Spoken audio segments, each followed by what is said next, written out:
Sonye, which I represent Imo East Senatorial District. Mr. President, my highly respected colleagues, permit me to lead the debate on this very important bill titled the Police Act Amendment Bill 2019.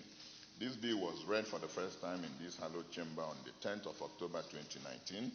Mr. President, my distinguished colleagues, this bill seeks to amend the Police Act Cap P19, Laws of the Federation of Nigeria, 2004, by expunging the gender discriminatory provisions of the regulations 122, 123, 124, and 127.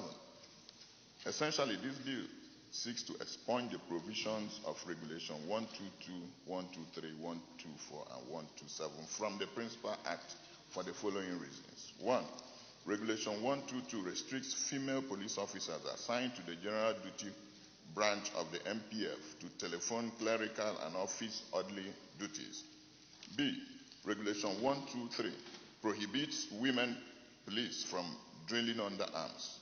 C. Regulation 124 mandates female police officers to apply for permission to marry, while the intending fiancé is also investigated for criminal records. It also stipulates that a policewoman who is single at the time of her enlistment must spend 3 years in service before applying for permission to marry. D. Regulation 127 prescribes discriminatory treatment of an unmarried police officer who becomes pregnant.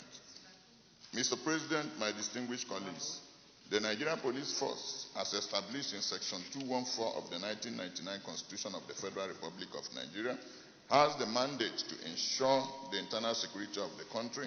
Section 4 of the Police Act 2004 enumerates the duties of the police to include, amongst other things, prevention and detection of crime, apprehension of offenders, preservation of law and order, protection of life and property, due enforcement of law and regulation with which they are directly charged, and performance of such military duties within or without Nigeria as may be required by them, or under the authority of this or any other act.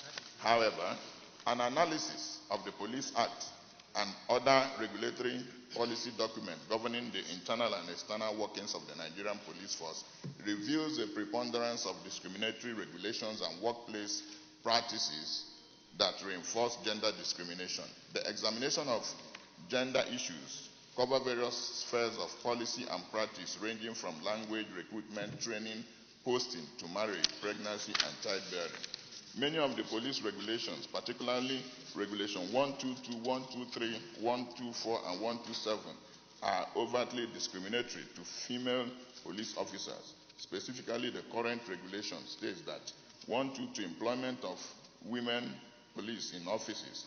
Women police officers recruited to the General Duty Branch of the force may, in order to relieve male police officers from these duties, be employed in any of the following office duties, namely clerical duties, telephone duties, office orderly duties. Women police not to drill under arms.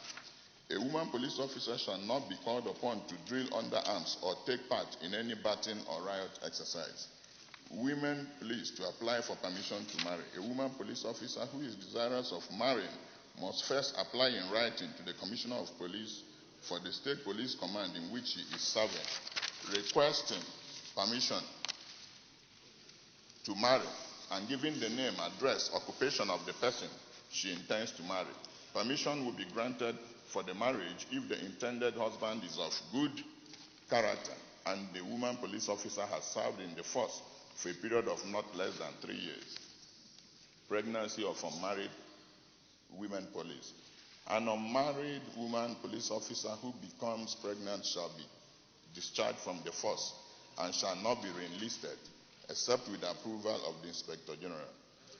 The above regulations of the Police Act were enacted in 1968 at a time when the societal attitude to women in the workplace was very different from what it is today. This is more so as there is no rational justification for the imposition of this discriminatory provision, since they do not in any way and manner promote the efficiency or discipline of the female police officer. And today, women occupy very senior roles in the police and have shown themselves to be just as competent and as disciplined as their male counterparts, or even more. Since a male police officer is not subjected to the same inhibitions, the current regulations are inconsistent with sections 42 of the Constitution and Article 2 of the African Charter of Human and People's Rights, which have prohibited discrimination on the basis of sex. There is therefore a need to expunge the above regulations, and it is not reasonably justifiable in a democratic state like Nigeria, which has domesticated the African Charter on Human and People's Rights and ratified the protocol to the African Charter on Human and People's Rights on the rights of women in Africa and the Convention on the Elimination of All Forms of Discrimination against Women. Mr. President, distinguished colleagues, relying on the provisions of the Constitution, the African Charter, and the principles of equity, good conscience, a move should be made for the discriminatory provisions of the Police Act and regulation to be expunged. I therefore humbly urge my distinguished colleagues to support the second reading of this bill. I so submit. On the expunging gender discrimination from the Police Act.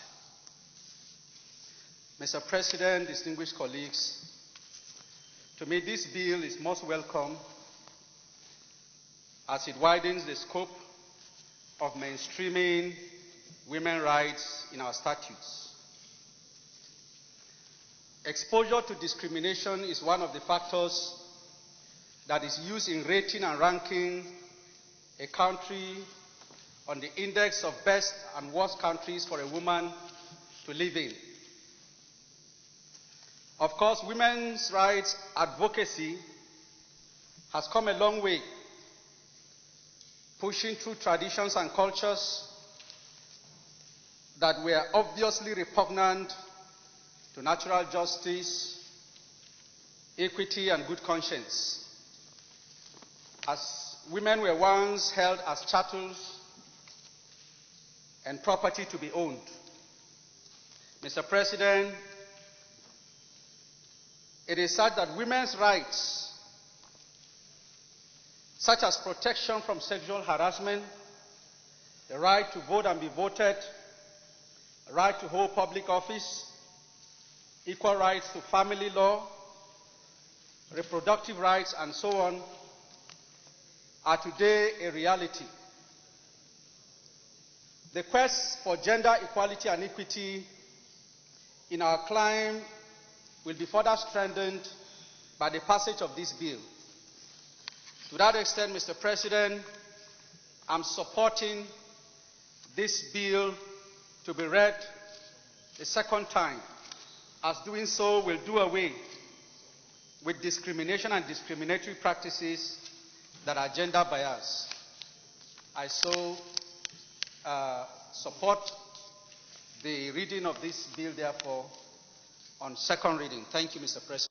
On a bill of this nature, but that was with regard to the, I think it was the,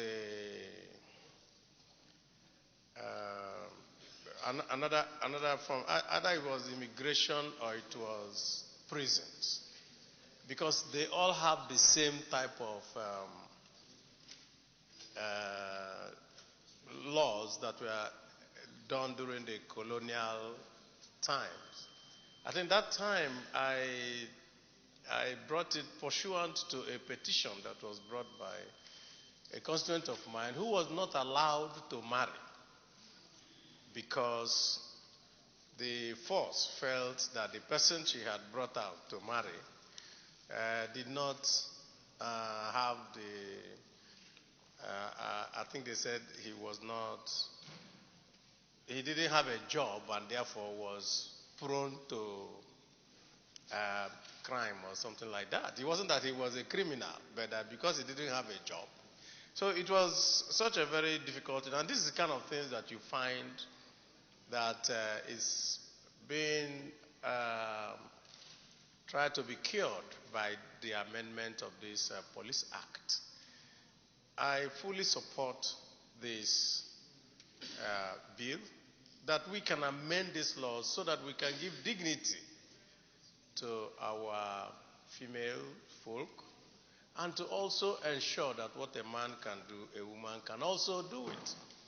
It's very strange to find such provisions in the Police Act, which is discriminatory in the sense that the male counterparts don't have the same restrictions. A male counterpart can marry a criminal. Nobody will go to check whether the woman he wants to marry is a criminal or not.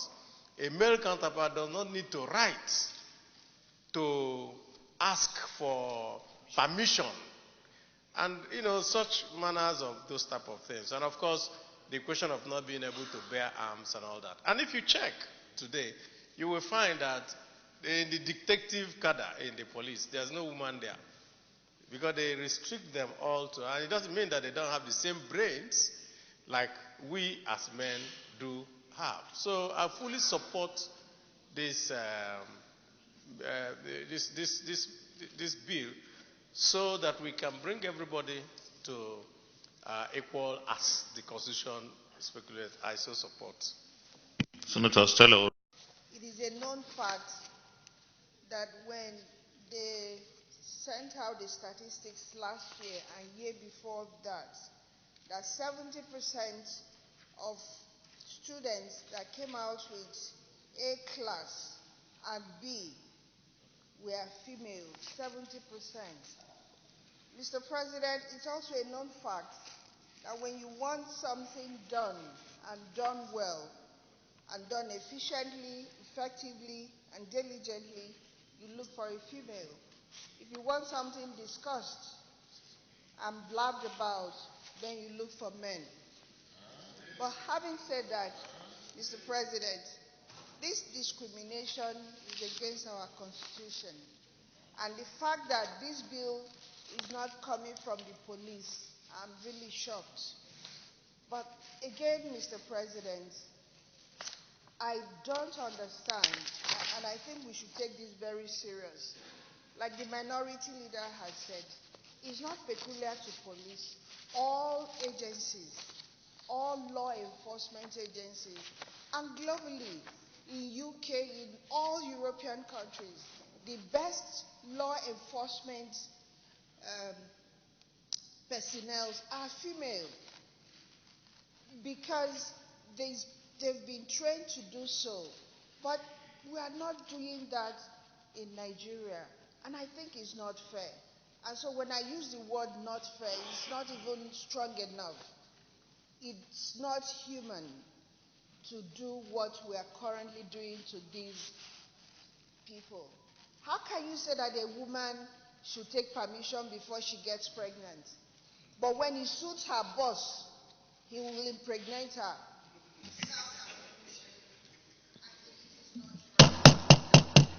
Chief Whip. Thank you very much.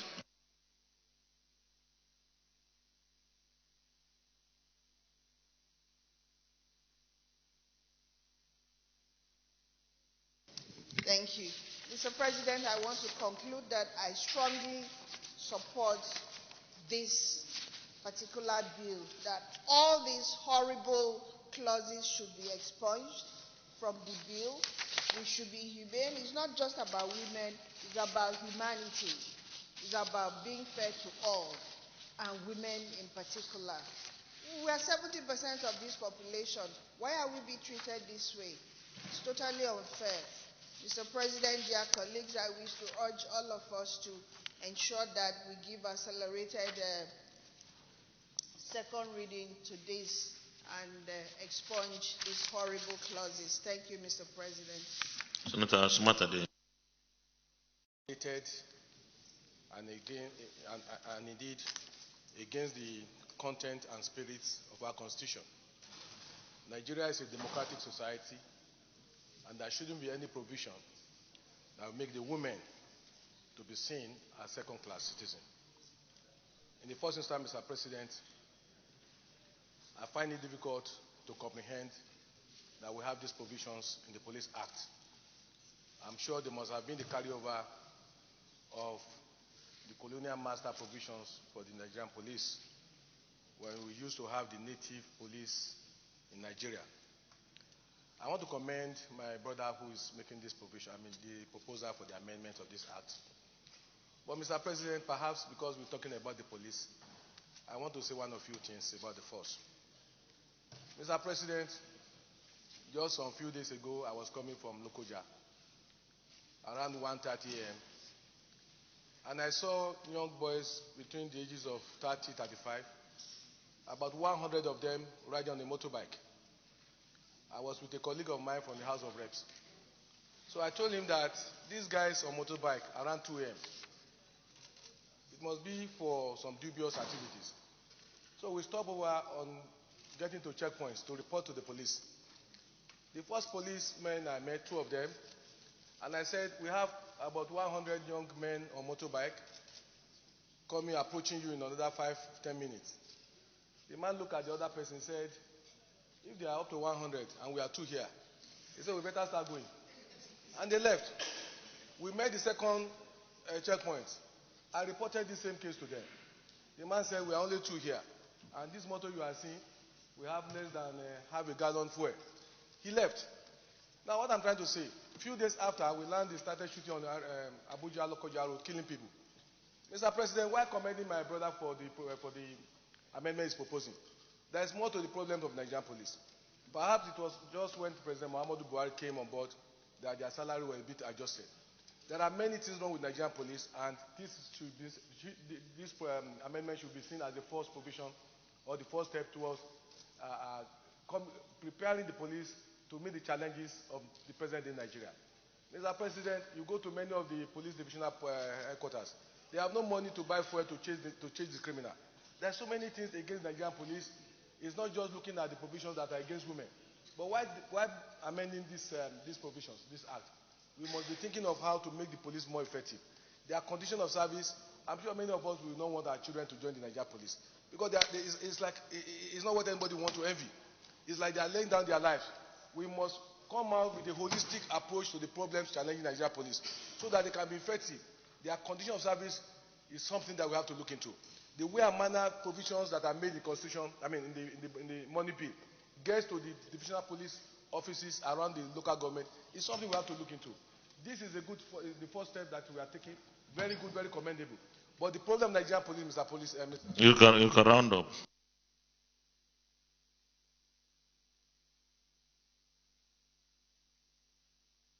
a condition of service that will encourage us to be able to encourage our people, our members of our family, to join the Nigerian police. I so submit, Mr. President.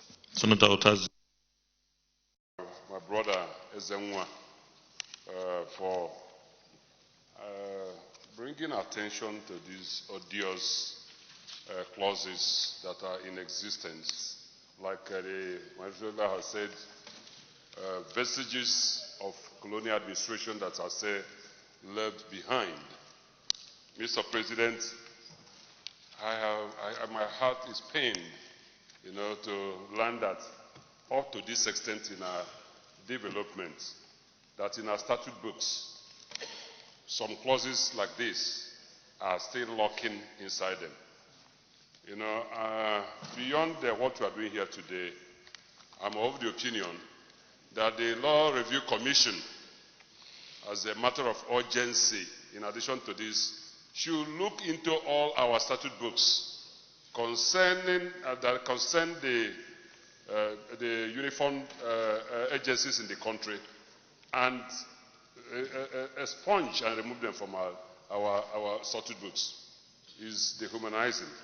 Beyond the section 42 of the 19th Constitution as amended, that discuss about the discrimination based on sex as cited by Ozenwa, is section 34, rights to dignity of a human person. And with I can permission, Mr. President, I read section 34(1). Every individual is entitled to respect for the dignity of his person, And accordingly, A, no person shall be subjected to torture or to inhuman or degrading treatment. B, no person shall be held in slavery or servitude. For me, these sections that we have quoted here are all concern our women. And this is odious, and they should never be. Mr. President, this is a society that want to bring dichotomy between males and females is not something welcome. You know, we are entrenched so much about our culture and traditions here. But we have come of age that we have to put all these things behind us. I can't imagine my beloved daughter, you know, I have only one daughter, that anybody can make my daughter to look that is second class.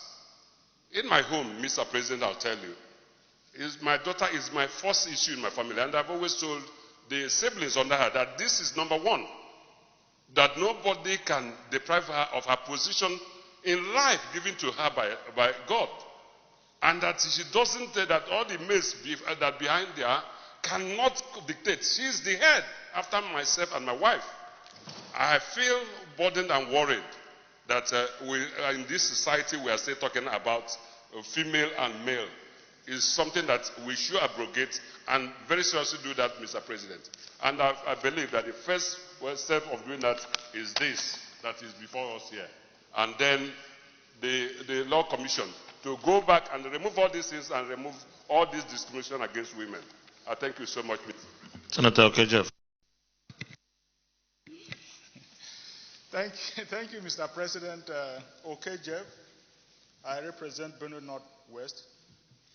Mr. President, I raised my hand very early. The Senate Minority Leader eloquently spoke my mind, and others have also amplified that. I just wish to emphasize that this is a constitutional matter. So it's not something that we should sway this way or that way. Since it's Constitution, Section 1, Subsection 3 says any law that is inconsistent with the provisions of this Constitution are to the extent of that inconsistency null and void.